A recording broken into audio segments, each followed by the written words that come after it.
नमस्कार विद्यार्थियों, कक्षा 7 का हम अध्ययन करेंगे जिसमें अध्याय 2 राज्य सरकार और राज्य सरकार के बारे में अध्ययन करेंगे। राज्य सरकार किस तरीके से अपने राज्य के अंदर स्वास्थ्य सेवाओं को मजबूत करती, प्रबल करती है, उसके बारे में अध्ययन करेंगे। जिसमें बिंदु है स्वास्थ्य में सरकार की भूमिका, यानी स्वास्थ्य के अंदर सरकार की कहां तक, किस हद तक उसकी भूमिका होती है। तो इसके बारे में हमें थोड़ी सामान्य जानकारी होनी चाहिए कि लोकतंत्र में लोगों की अपेक्षा रहती है। लोकतंत्र में किसकी? लोगों की अपेक्षा रहती है। लोकतंत्र में लोगों की अपेक्षा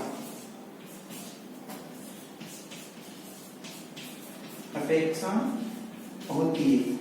क्या होती है लोकतंत्र के अंदर लोगों की अपेक्षा? लोगों को राज्य से क्या आवश्यकता महसूस होती है, क्या उनको जरूरत पड़ती है कि सरकार उनके कल्याण के लिए कार्य, क्या अपेक्षा रहती है? सरकार उनके कल्याण के कार्य करे, मतलब सरकार उनके कल्याण के कार्य करे। यानी लोकतंत्र के अंदर जनता ये अपेक्षा करती है सरकार से कि उनके जो कार्य हैं, मतलब सरकार के जो कार्य है, सरकार उनके कल्याण के लिए कार्य करे। यानी सरकार ऐसे कार्यों को उसमें सम्मिलित करें जिससे अधिक से अधिक जनता को क्या प्राप्त हो, लाभ प्राप्त हो। ऐसे कार्यों की उसके द्वारा आशा की जाती है लोकतंत्र के अंदर। अब कौन कौन से कार्य होते हैं जो सरकार कार्य करती है? जैसे स्वास्थ्य सेवाएं उपलब्ध करवाना, स्वास्थ्य सेवाएं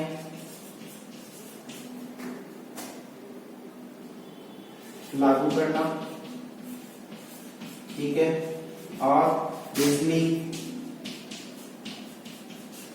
पानी, सड़कें, बिजली, पानी, सड़कें, ये सब सुविधाएं किसके द्वारा लागू की जाती है? किसके द्वारा होनी चाहिए? सरकार के द्वारा होनी चाहिए, जो जनता को अधिक से अधिक क्या है कि लाभ की प्राप्ति हो और उनके हित के लिए कार्य होनी चाहिए। लोकतंत्र के अंदर ऐसी अपेक्षा की जाती है सरकार से। सरकार के काम से किस प्रकार जुड़ा, मतलब ये सब कुछ कार्य किस प्रकार से सरकार के काम से जुड़े हैं। यानी सरकार का निर्वाचन किसके द्वारा किया जाता है? जनता के द्वारा किया जाता है, विधायिका के माध्यम से।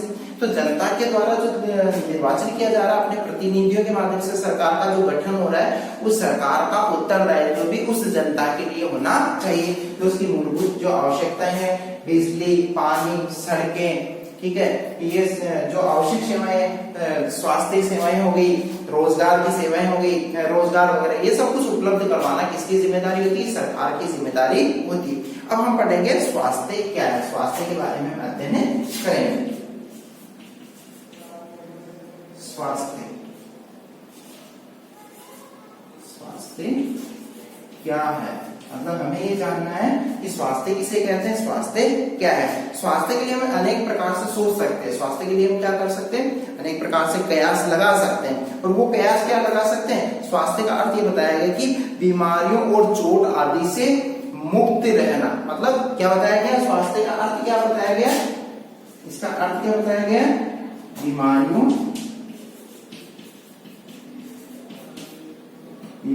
व चोटों से मुक्त होना ही क्या बताया गया? स्वास्थ्य बताया गया। मतलब इसका स्वास्थ्य अच्छा है, मतलब जो बीमारियों से और चोटों से जो मुक्त है, वो स्वस्थ व्यक्ति, उसे स्वस्थता की श्रेणी के अंतर्गत रखा गया है, ठीक है। अब जो स्वस्थता की श्रेणी के अंतर्गत कब आते हैं? जब उन्हें स्वच्छ पानी उपलब्ध हो पाएगा, ठीक है, तो वो स्वस्थ है। और उनके लिए जो स्वास्थ्य सेवाएं, यानी छोटी मोटी बीमारियों पे भी उनका सही समय पे उनका इलाज हो जाए, तो वह स्वस्थता की श्रेणी के अंतर्गत आ सकते हैं। उनको सही समय पे स्वास्थ्य सेवाएं उपलब्ध हो जाए, ठीक है।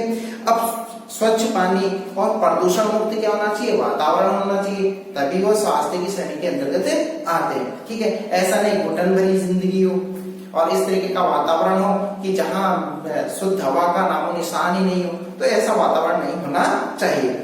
तो हम इस स्वास्थ्य के बारे में ये जान सकते हैं कि ये अध्ययन कर सकते हैं कि स्वास्थ्य क्या है, जिसमें ये बताया कि बीमारियों व चोटों से जो मुक्त है वह स्वस्थ है, और सरकार का उत्तरदायित्व है कि वहां एक अच्छा वातावरण तैयार करे जहां घुटन भरी जिंदगी नहीं हो, और जो प्रदूषण मुक्त वातावरण हो, वही स्वास्थ्य की श्रेणी के अंतर्गत आते हैं। और ये राज्य सरकार का उत्तरदायित्व भी होता है कि वो जनता के लिए ऐसे कार्य करे। ठीक है, अब देखो भारत में स्वास्थ्य सेवाएं, अब हम सबसे पहले इसका अध्ययन करेंगे कि भारत में स्वास्थ्य सेवाएं क्या है।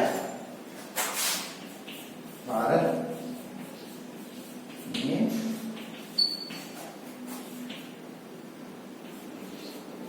स्वास्थ्य सेवाएं, भारत में स्वास्थ्य सेवाओं के बारे में अध्ययन करेंगे। अब भारत में स्वास्थ्य सेवा, बीमारियों से बचाव और उनके उपचार के लिए हमें निरंतर ऐसी सेवाएं लागू करनी होती है सरकार के द्वारा। बीमारियों के बचाव, बीमारियों से बचाव के लिए स्वास्थ्य सेवाएं उपलब्ध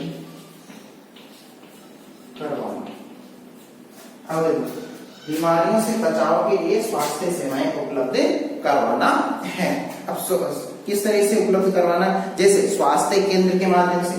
क्या है स्वास्थ्य केंद्र?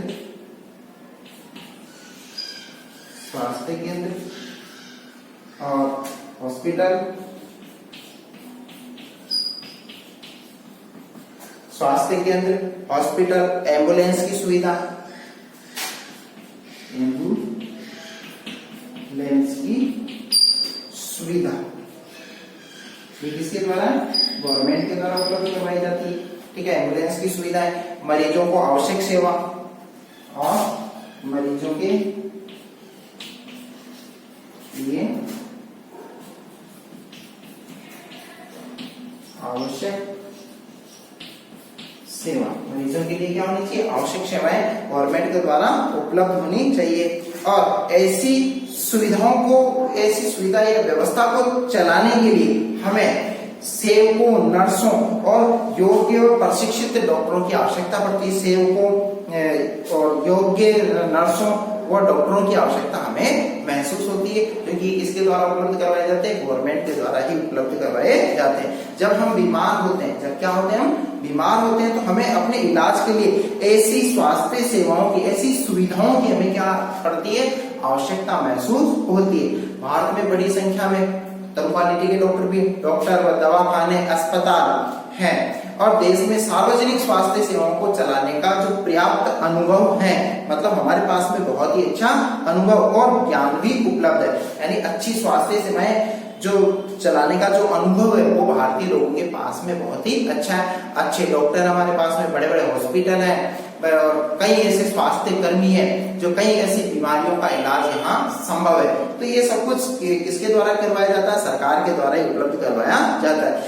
और दूसरी चीज कि देश के पास पैसा है, ज्ञान है। देश के पास में क्या है? पैसा भी है, ज्ञान भी है, ठीक है, अनुभवी व्यक्ति भी है, लेकिन आवश्यक सेवाएं देने में असमर्थ है। लेकिन जो व्यक्तियों की जो आवश्यक सेवाएं हैं वो देने के अंदर क्या है?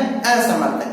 तो ये सब कुछ होते हुए भी लोगों के पास में जो आवश्यक सेवाएं हैं वो उनको उपलब्ध नहीं हो पा रही। तो आवश्यक सेवाओं को उपलब्ध करवाने के लिए देश के पास में ये सब चीजें होनी चाहिए, जिससे क्या है कि यहाँ के नागरिक क्या हो? समृद्ध हो, मतलब अच्छे स्वास्थ्य वाले, और जिस राष्ट्र की जनसंख्या स्वस्थ हो और शिक्षित हो, तो वही राष्ट्र क्या कर सकता है?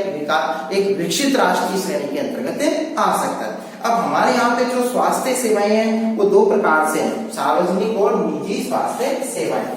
हमारे यहाँ पे कितने प्रकार की स्वास्थ्य सेवाएं उपलब्ध है? सार्वजनिक व निजी स्वास्थ्य सेवाएं।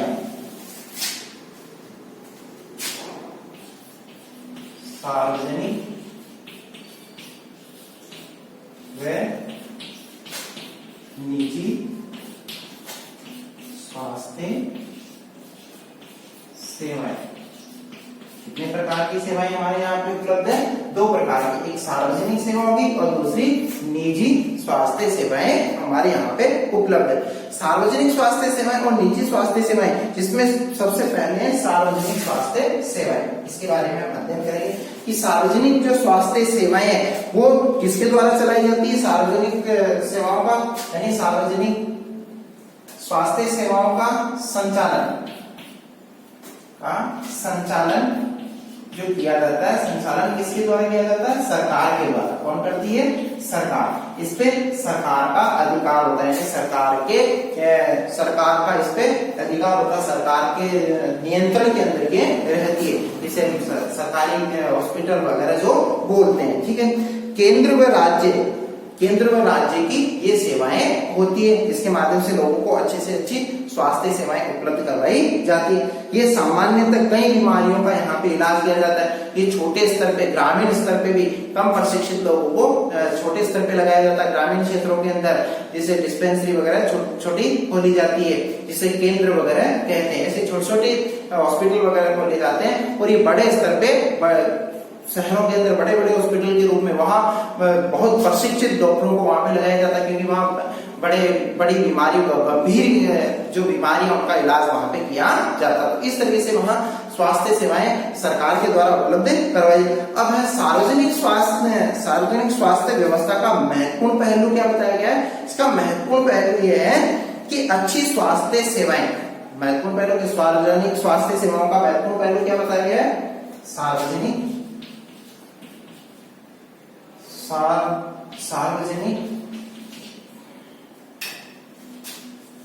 सेवा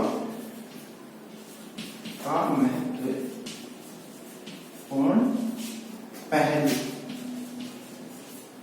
पहलू क्या बताया गया है कि लोगों को अच्छी स्वास्थ्य सेवाएं व निःशुल्क, कैसी होनी चाहिए, निःशुल्क सेवाएं प्राप्त तो ही हम उसी का मान सकते हैं। अच्छी स्वास्थ्य सेवाएं एक बार बताइए, इसमें लोगों को अच्छी सेवाएं भी उपलब्ध होनी चाहिए और वो निःशुल्क प्राप्त होनी चाहिए, उस पर किसी प्रकार का कोई पैसा नहीं लगना चाहिए। इस तरीके की स्वास्थ्य सेवाएं, और सरकार को लोगों के सहयोग से भी इसको क्या है और भी अच्छे तरीके से इसको किया जा सकता है। लोगों का सहयोग भी इसमें, जिस तरीके से चिकनगुनिया है जो मच्छरों से फैलने वाली, मलेरिया जो मच्छरों से फैलने वाली, तो ऐसी बीमारियों पे अंकुश किसके माध्यम से लगाया जा सकता है, लोगों के माध्यम से लगाया जा सकता है। कि गंदा पानी एक जगह क्या नहीं होना चाहिए, एकत्रित नहीं होना चाहिए।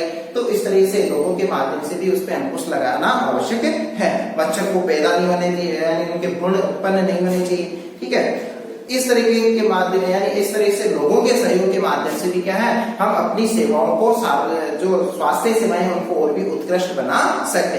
सबको स्वास्थ्य सेवाएं प्रदान करना सरकार का प्राथमिक दायित्व होता है। सरकार का प्राथमिक दायित्व क्या बताया गया है, इससे सभी लोगों को अच्छी स्वास्थ्य सेवाएं उन्हें उपलब्ध हो जाए। हर व्यक्ति के जीवन के अधिकार की रक्षा करनी चाहिए और हर व्यक्ति के जीवन के अधिकार की रक्षा भी होनी चाहिए। ठीक है, और जिसमें सरकार का क्या कर्तव्य बताया गया, सरकार का कर्तव्य है कि मरीजों को आवश्यक सेवाएं दे। सरकार का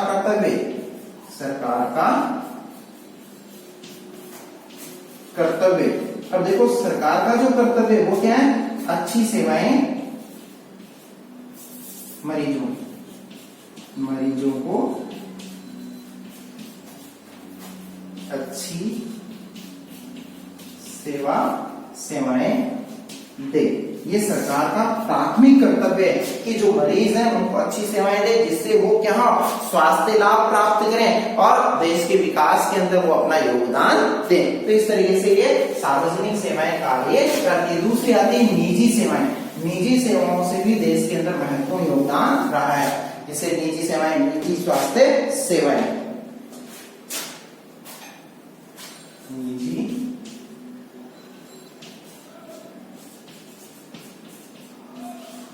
स्वास्थ्य सेवाएं। अब निजी जो स्वास्थ्य सेवाएं हैं, जिसके अंदर ये बताया गया है कि निजी स्वास्थ्य सेवाएं जो हमारे देश के अंदर पाई गई है उसमें डॉक्टर अपनी निजी दवाइयां चलाते हैं। क्या चलाते हैं? अपने निजी हॉस्पिटल चलाते हैं। निजी दवाइयों के माध्यम से क्या है कि लोगों को स्वास्थ्य लाभ उपलब्ध करवाते हैं। इसके अंदर पैसा ज्यादा इन्वेस्टमेंट होता है लोगों को, इसके अंदर अर्थ की ज्यादा आवश्यकता पड़ती है, पैसे की ज्यादा आवश्यकता होती है। ठीक है, अब कई ऐसे निजी बड़े बड़े हॉस्पिटल है जिसके माध्यम से लोग अपना इलाज करा के अपना स्वास्थ्य लाभ प्राप्त करते हैं। कई ऐसी डिस्पेंसरियां, कई ऐसे एक्सरे, अल्ट्रासाउंड जो कि निजी क्षेत्र के अंदर है, मतलब वो जिन पे कुछ व्यक्तियों का स्वामित्व है, तो वो भी स्वास्थ्य लाभ उपलब्ध करवाते हैं। लोग उनसे भी अपनी आवश्यकताओं की पूर्ति करके स्वास्थ्य लाभ प्राप्त करते हैं। जैसा कि निजी स्वास्थ्य सेवाओं पर सरकार का क्या है?